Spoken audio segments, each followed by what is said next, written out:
Imagine a hospital emergency room. Patients arrive in any order, but you must always treat the most urgent one next, not the first in line, the most critical. New patients keep arriving, priorities keep changing. How do you always grab the single most important item, instantly, again and again? A sorted list would work, but resorting after every arrival is wasteful. The structure built for exactly this job is the heap, and it powers priority queues everywhere, from Dijkstra's algorithm to your operating system. Let's build one. This is Logic Lab, where computer science becomes something you can see. Today, the binary heap, how it always keeps the most important item one step away. A heap is a binary tree with two rules. First, it's complete. Every level is full, filled left to right, so it never gets lopsided. It's always as short as possible. Second, the heap property. Every parent is greater than or equal to its children. Not fully sorted, just parent beats children everywhere.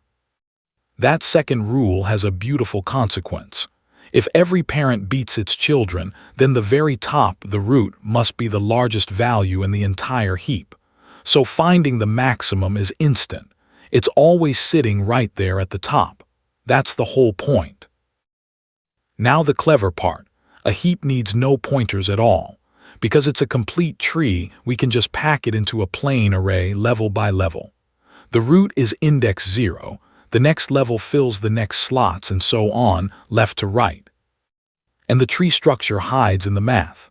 For the node at index I, its left child sits at 2i plus 1, its right child at 2i plus 2, and its parent at I minus 1 over 2.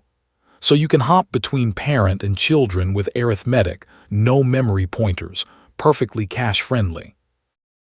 To insert a value, place it in the next open slot at the end of the array, keeping the tree complete. But it might be bigger than its parent, breaking the rule. So we bubble it up, compare it with its parent, and if it's larger, swap. Repeat, climbing toward the root. Watch 90 go in. It lands at the bottom, but 90 beats its parent 40, so they swap. 90 still beats its new parent 80, swap again. Now its parent is 95, which is bigger, so it stops.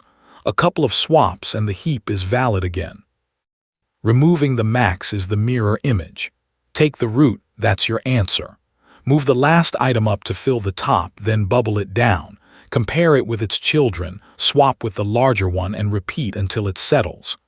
Because the tree's height is log n, both insert and remove take only about log n steps. Peaking at the max is just order 1. So why a heap instead of a sorted array? A sorted array gives you the max instantly too, but inserting a new item means shifting everything to keep it sorted, which is slow. A heap doesn't waste effort keeping everything in order. It maintains just enough order, parent beats children, to keep the max on top while inserts and removals stay fast. That trade is the whole idea of a priority queue.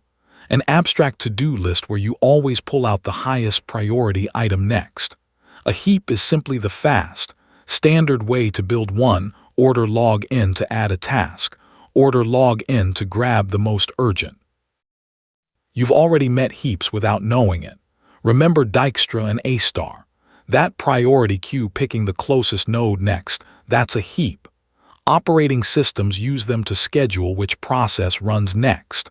Event simulators use them to fire the next event in time order. And there's more.